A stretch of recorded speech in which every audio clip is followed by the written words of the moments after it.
Hi, welcome to our uh, Christmas in the Archives online talk.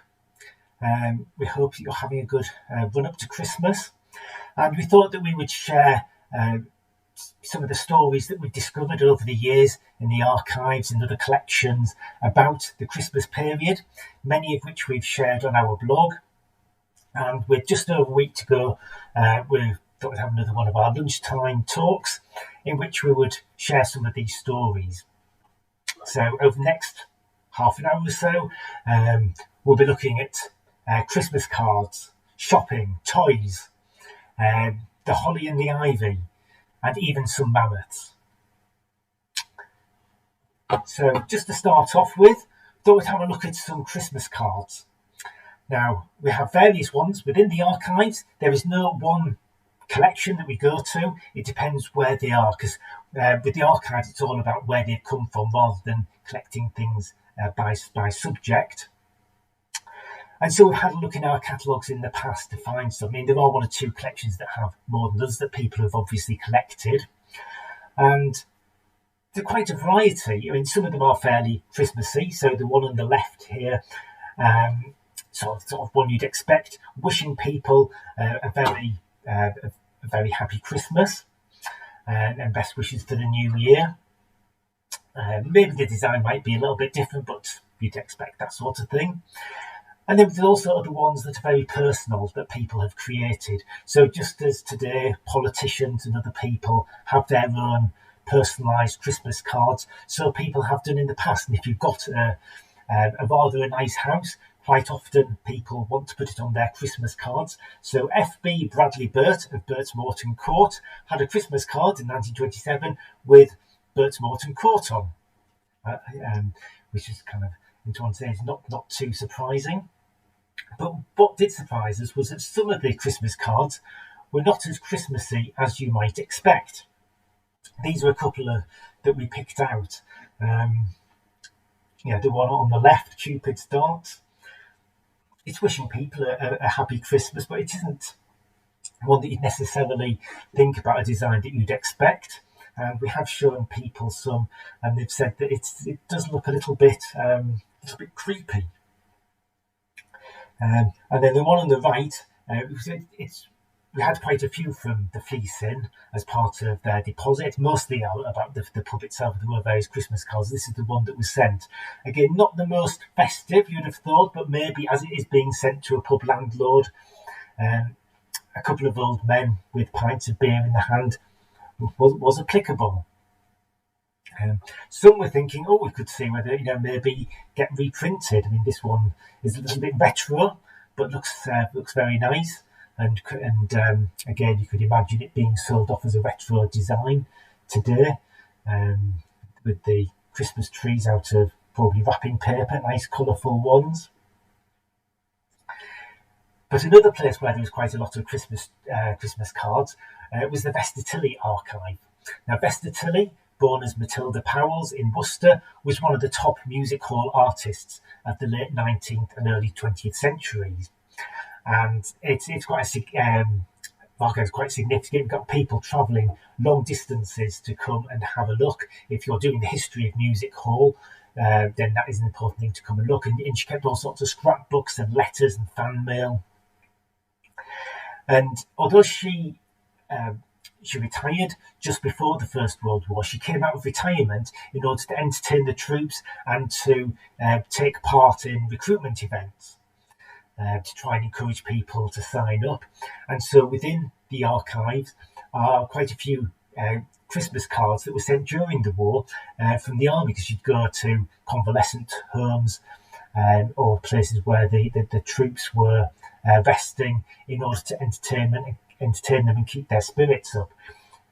So this particular one is from the 5th Division from Canada, with their emblem on the front, and that seems to be fairly common for these cards.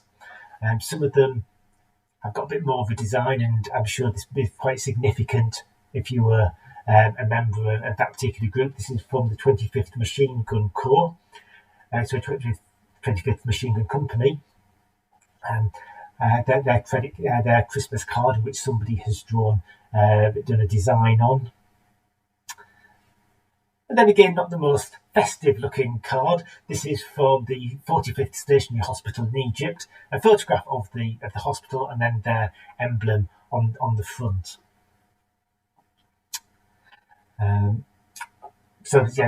Those cards, they said they are not the ones you'd necessarily expect today, but they were quite personal, and they showed how she was quite significant to people in the army. But we also have our own Christmas cards. This particular one was created in 1990, and at the time, quite often our archaeological illustrators would design a Christmas card based on things that we'd been excavating or working on at the time or that particular year. Normally, our archaeological illustrators are drawing pottery and various different finds ready for the archaeological report, or in some cases reconstruction drawings. But at Christmas they were having a bit of fun. And so this one, 1990, and our archaeologists had been excavating Millicent, the Strensham mammoth discovered from near the Strensham service station. It made the news, as any time we find a mammoth or parts of a mammoth, it's always newsworthy. And so this year we decided to have Millicent, the mammoth, pulling Santa in his sleigh.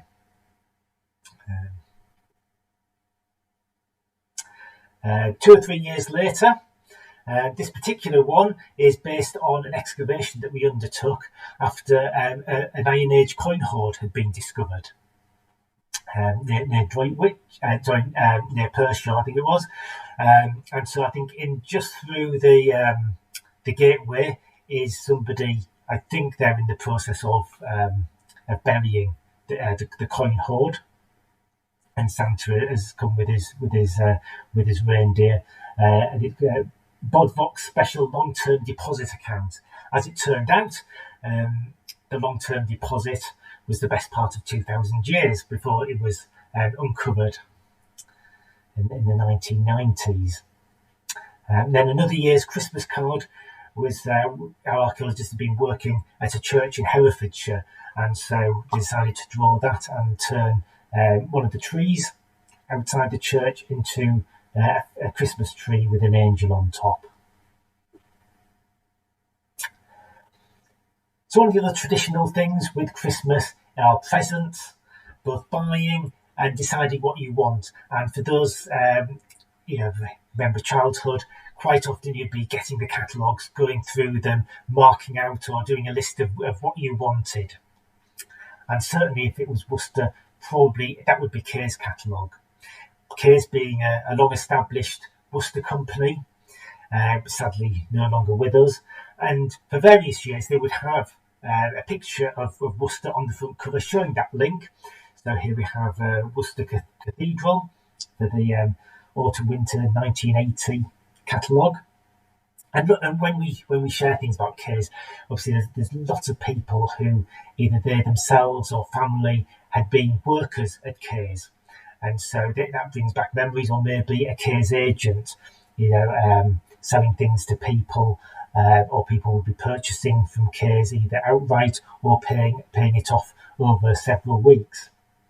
And so we've had a look a number of occasions in the archives and brought out some of the Kay's catalogues and digitised some of the pages so we can share to bring back lots of memories.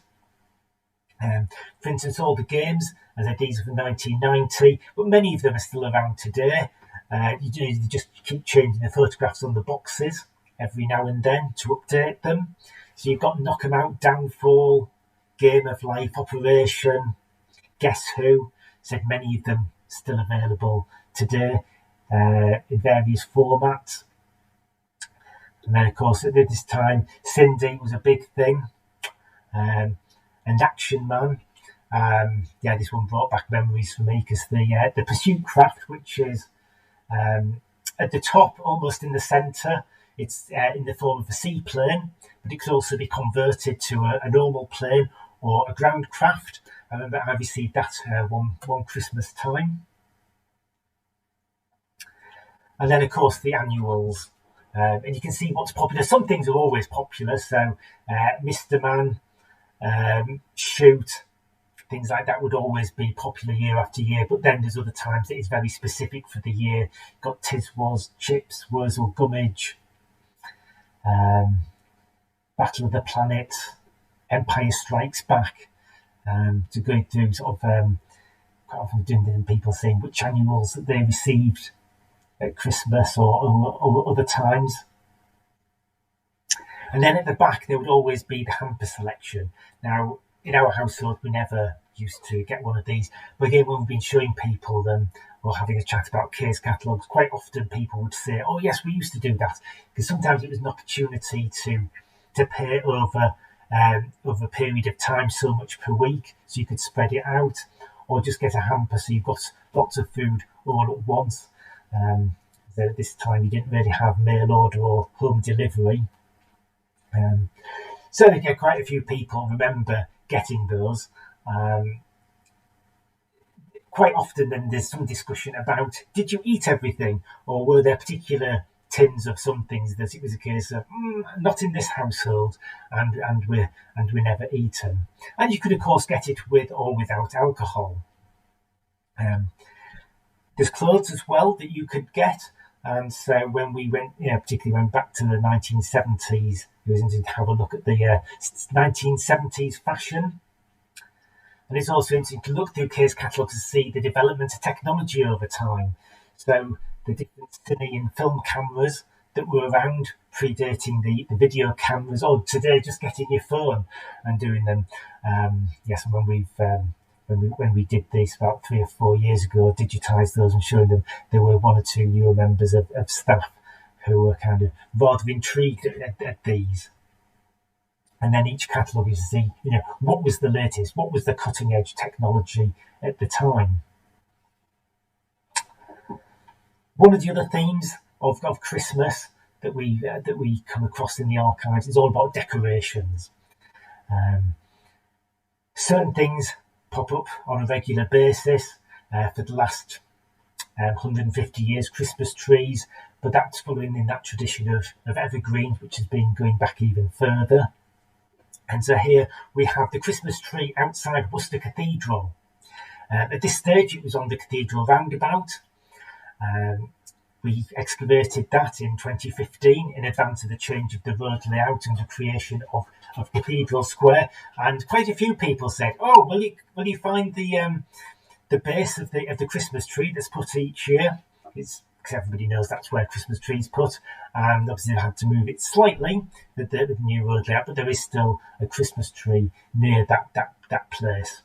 And so this is from the late 1960s. But although the Christmas tree is relatively new to Britain, popularised in Victorian times, although it had come about 100 years earlier, but with the royal family not being so popular, it didn't catch on. The origins are British though, or thought to be, with St Boniface of Crediton going over to Germany and founding that tradition. But the idea of evergreens has been popular for centuries. Mistletoe, holly, ivy, bay, rosemary.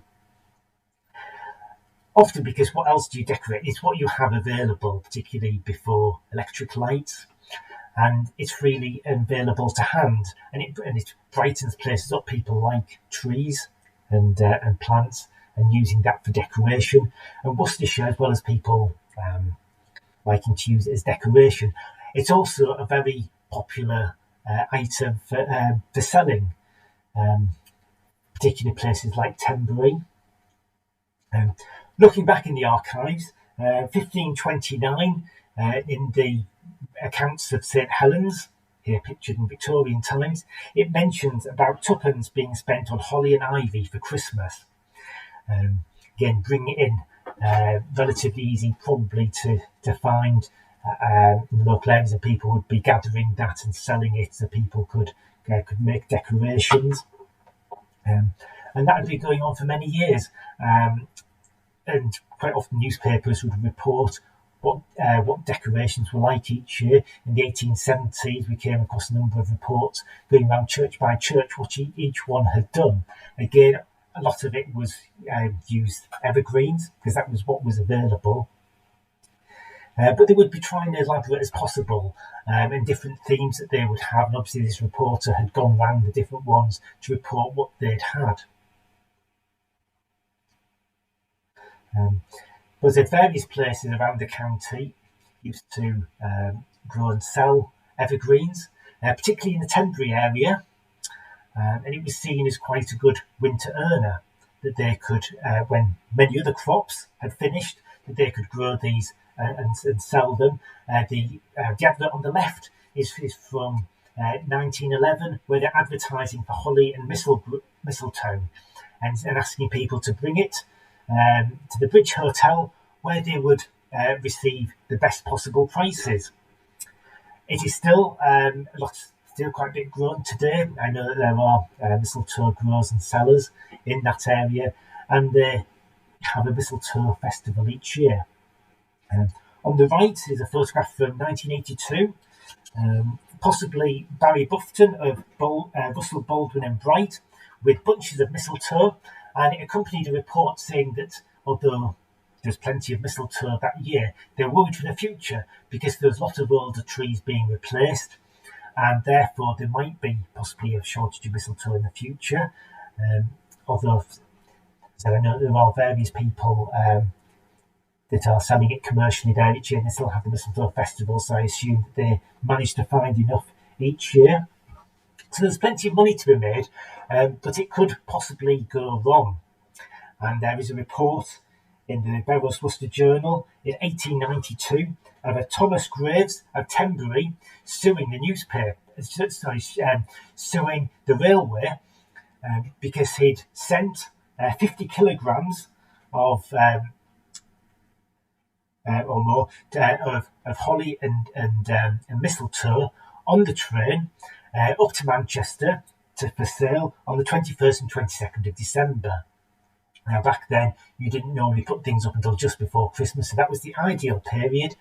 However, it only got to the market in the afternoon of Christmas Eve, when it was a little bit late, and either it was unsaleable or it was sold for absolute knockdown prices. So he sued the railway, who said, sorry, it was fog, we couldn't get there in time. But he went to court, and the judge did find in his favour, and he received compensation of £20, which at that stage was the equivalent of around 60 days' pay for a skilled tradesperson. So you can see that that's probably going to be quite significant for a farm, particularly at that time of year when there isn't much other items to be sold.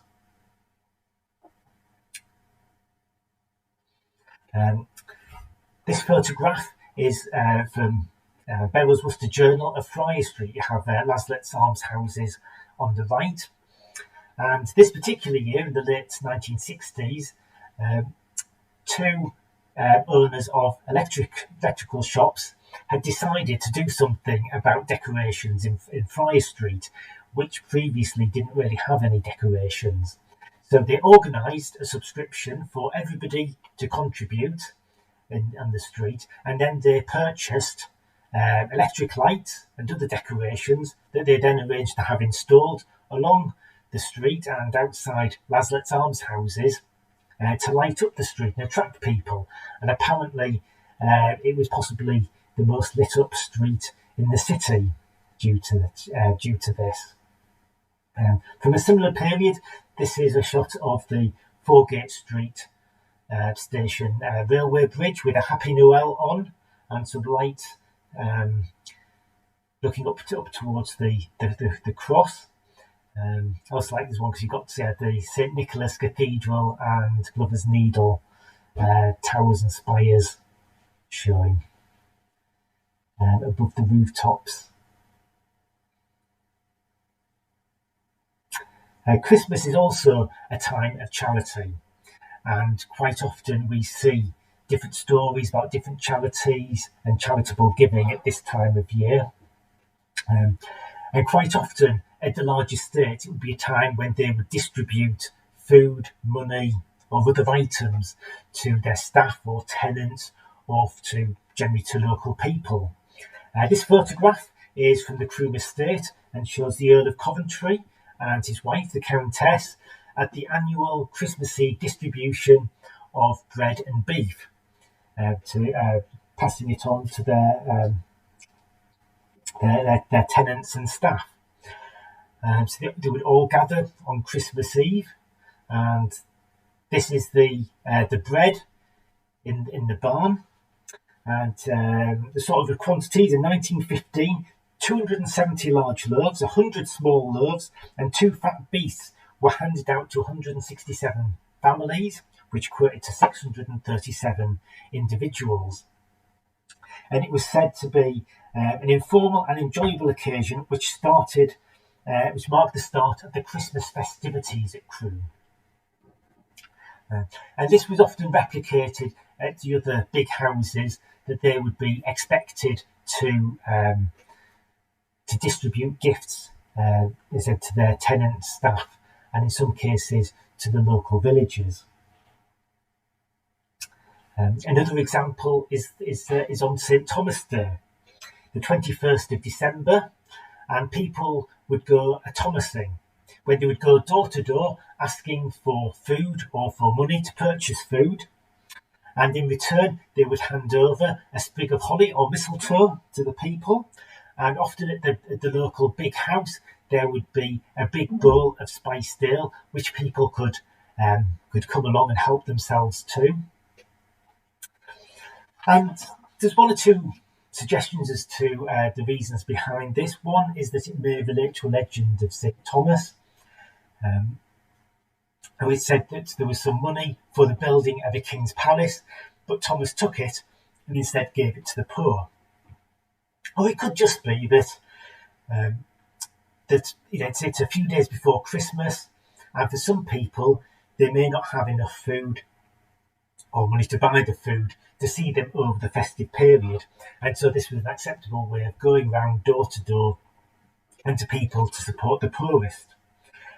In Worcestershire, there was a particular poem and rhyme that people used to say, and it was said that they would go around asking for apples.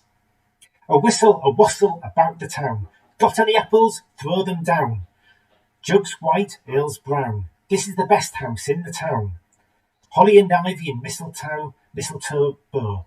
Give me an apple and let me go. Up the ladder and round the wall. Up the stocking and down the shoe. Got no apples, money'll do. Got no money, God bless you. But in other places, it became to be a bit more formal.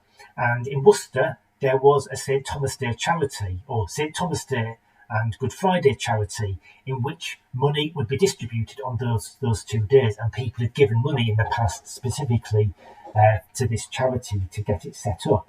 And we have the records in the archives. At the core, archives are documents to record what happens, evidence of decisions made, legal proceedings, legal contracts, decisions, and money. So that if anybody comes back, they can see what's happened to the money, where is it coming from, and where has it gone out to. And so everything is accountable.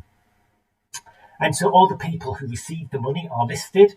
And so in this one, 1823, we have in alphabetical order the people who received it, who received the money, whether it was themselves or somebody on their behalf, where they lived, and how much money they received. So this year, there's around the £70 and 6 shillings were distributed amongst about 700 people, and it seems to be about an average of about 2 shillings per person was given. So not a massive amount, but it would probably be very well received. Maybe unsurprisingly, quite a few of the recipients were living in almshouses. But for periods of time, sometimes it would be money would be distributed to the parish, and then they would redistribute as they would know local residents best. And in some cases, aldermen would also have some of the money in order to pass on the people that they were aware of as well. Over time, this was then absorbed into a general municipal charity. So instead of having lots of individual ones, there was a larger one in which they would be distributing money. There are still some St Thomas Day charities. I did come across in Deeping, Lincolnshire. You can still get, if you're over 60, you can get a bucket of coal and a loaf of bread should you so wish.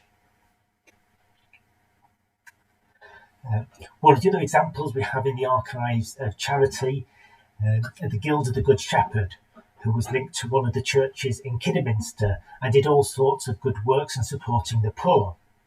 And again, we have their archives, their record books. And in 1892, somebody came up with the suggestion of having a breakfast at Christmas for the poor children of the town. That was said to be a very good idea, and so a subcommittee was formed to organise that, and the Robin Breakfast was formed. The Robin Breakfast being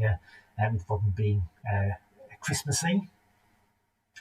And so that Christmas, on Boxing Day, at 7:30 in the morning, 500 children came into Kidderminster Town Hall, where they received beef and ham sandwiches, bread and butter, 2 types of cake, and a cup of tea. And on the way out, they were given a bun, an orange, and a Christmas card. 54 members of the Guild helped.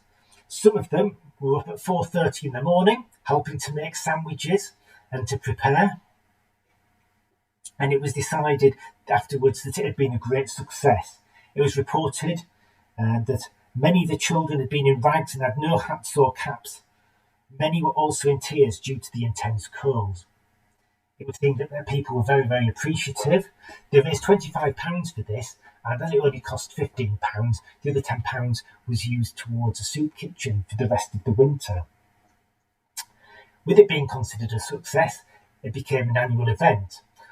Although the next year, and quite often afterwards, it was held on Christmas Day morning. A few times they decided to have it in an afternoon instead and call it the Robin Treat rather than Robin Breakfast. And you can see, reading the different reports and the newspaper reports, that they are learning year by year in how they can improve and develop. And over the years, it will vary between 500 and 1,100 children who come, depending on the state of the economy and how much it's felt to be needed or not. Although there was only about 54 Guild members the first year who helped, they needed more help, and so they got help from other churches, and in future years around 100 people. They also learned in other ways to try and make it more streamlined and easier to plan and organise. So they would, instead of having sandwiches, they would have pies instead, so they didn't have to make all the sandwiches. But they were very careful to buy the pies from 10 different shops, so they were not accused of favouritism. You can also see other little things like deciding not to have bags to give them their orange and other items on the way out because the bags ended up on the floor. Another time they said to remind the children not to throw the orange peel on the floor. And on another occasion, it sounded like there was very nearly an accident when there was very nearly a little bit of a crush, and so for the following year of working out how to rejig the route that the children took. Having said that, most times they say that the children were very well behaved and very appreciative, and how important it was to do this. Another thing that they learned was that the first few years, they would give the tickets out to schools, and teachers would hand them out. But then they realised that teachers were using them for rewards rather than for work out who the most deserving children. And the song, Santa Claus coming to town, he's making a list and checking it twice. Well, there was people on the guild who would check the list of children who'd received tickets just to make sure that it was going to those who genuinely needed them. As I said, various times in the newspapers they report how well it was appreciated, and sometimes police would bring children that morning, that they'd come across on the street who were in urgent need of some food and refreshments. It was held in Kidderminster Town Hall by permission of the mayor each year, and on some occasions the mayor would come. And one, Mr. Tompkinson, when he came, he handed out 600 pennies to the 600 children there.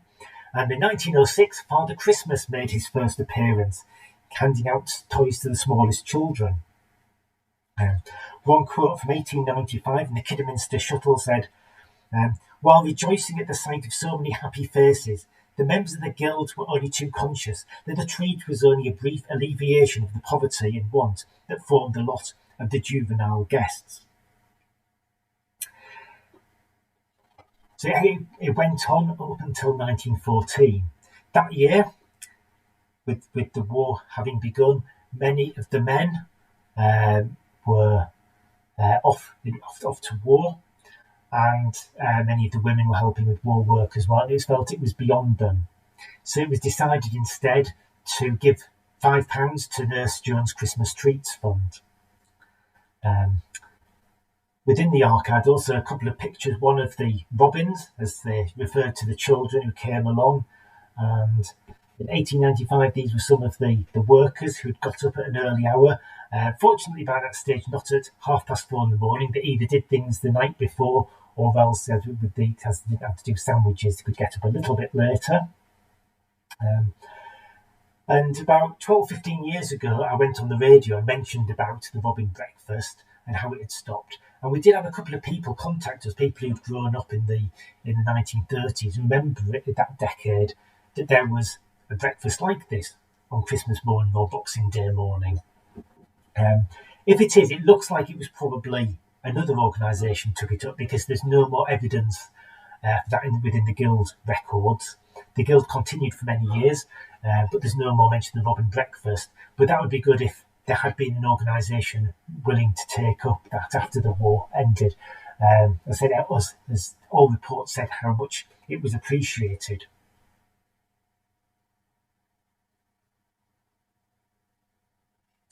But it wasn't all good news and goodwill to all people.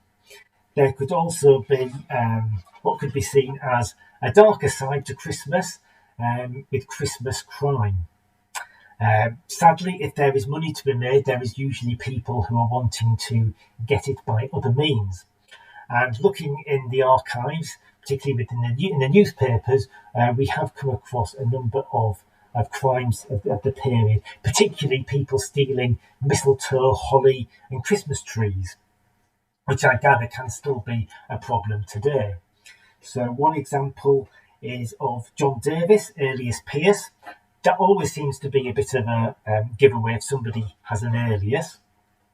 And it was alleged that after going to Tyrrell's farm, they discovered at the farm that there was some holly and mistletoe missing. So they went, and at the house of John Davies, they found 50 kilograms of mistletoe, although he claimed he got it from elsewhere and hadn't stolen it.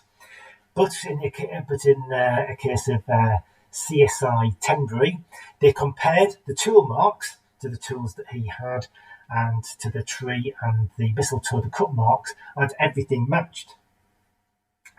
Davies still denied it, pleaded not guilty, although he didn't have any witnesses and couldn't disprove it. But it was reported that there was a bit of an altercation between the police and the bench about whether all the mistletoe that was produced had been stolen, or whether some of it had been genuinely acquired. Davies was found guilty and fined £1. We also have examples of people stealing holly from different holly trees. We have George Green charged with stealing 18 bundles of holly. And just like with the mistletoe, some of the evidence that helped that was put forward was the marks of the base of the holly boughs, matching that of the base of the trees where it had been cut. We don't know what happened, because in the newspaper reports that the case was adjourned so an important witness could be brought. But when we looked in the following weeks, then it doesn't seem to be reported, so we don't know whether he was found guilty or not guilty.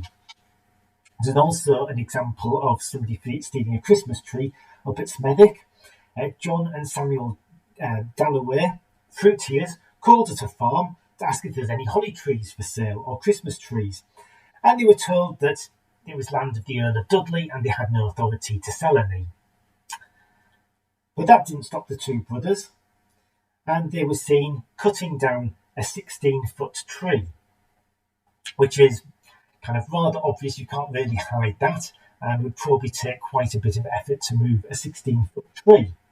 So the police were called, and maybe not unsurprisingly, it seems that the two brothers had been drinking and were described as being muddle-headed. The police said they ought to have known better, and the brothers were fined £5 each, so about £410 in today's money. We also have a slightly older crime that we came across in the archives within the quarter sessions. These were a court that met 4 times a year. It was also kind of following with the county council. The crimes that came before it were kind of a middling court one. So they're not the most serious, that'd be at the assizes, but they weren't the smallest either. And people would be tried before the justices of the peace and a jury. And this particular story was from 1704, again near Tenbury. And Edward Lane, on Christmas Eve, found that it had a goose stolen. Not probably the day that you want to find your goose had been stolen. But what are you going to do? There is no police force at this stage. It's in many ways it's down to you to prove it or to investigate. So very impressive, considering it was over 300 years ago. Taking the initiative and with a bit of forensic science, he looked, found some shoe prints that didn't match any of him and his household, and he followed them. And they took him to a house of John Price. Now, sometimes when you hear things like this, you also wonder, did they have a bit of an idea it might have been a person? Because he seemed to be very good at arriving at the right house on various occasions. And when they searched the property, they found a baked pie in the pig's shelter, which contained goose giblets. Mrs. Price then threatened the investigators with violence. And when they found John Price, again using early forensic, CSI Tenbury, they looked at his shoes and they measured the hobnails and the pattern, and they checked it against the pattern by the goose pen back at the farm, and found that they matched. So the Justice of the Peace on Boxing Day interviewed Mr. and Mrs. Price. John said that he'd been working late on Christmas Eve and he had no idea where the goose giblets had come from. Elizabeth Price admitted baking the pie, but refused to say where it came from. And then a few days later, at the Epiphany Quarter Sessions, John Price was tried. What was the result? Sadly, we don't know. This predates newspapers that we have, and the order book, which provides details about the results of these cases, doesn't actually give any more information about it, so we don't know whether he was found guilty or not guilty. But given the details about the shoe prints, and they're very impressive forensic science at this time, and the fact that the pie was found in a pig shelter, which isn't the most obvious place for storing a goose pie, I kind of wonder whether they would be found guilty. So that's a quick run through of some of our Christmas stories, things that we have discovered in the archives and within our collections in the past. We're always on the lookout each year for new things about this festive time. So we'd like to wish you a happy Christmas, and we hope to see you at the Hive in the new year. We're pleased to say that we have been able to open more during the year. It's been great to see many of our regulars come back, and it's also been great to see quite a few new people as well. Some people have been waiting quite a while to be able to come in, use our collections, use the archives, our local studies library, historic environment record. So I said we hope to see you in the Hive in the future, or join us for one of our online events, or come to one of our workshops, tours, or other events that we're running. Thank you very much for joining, and happy Christmas. Bye.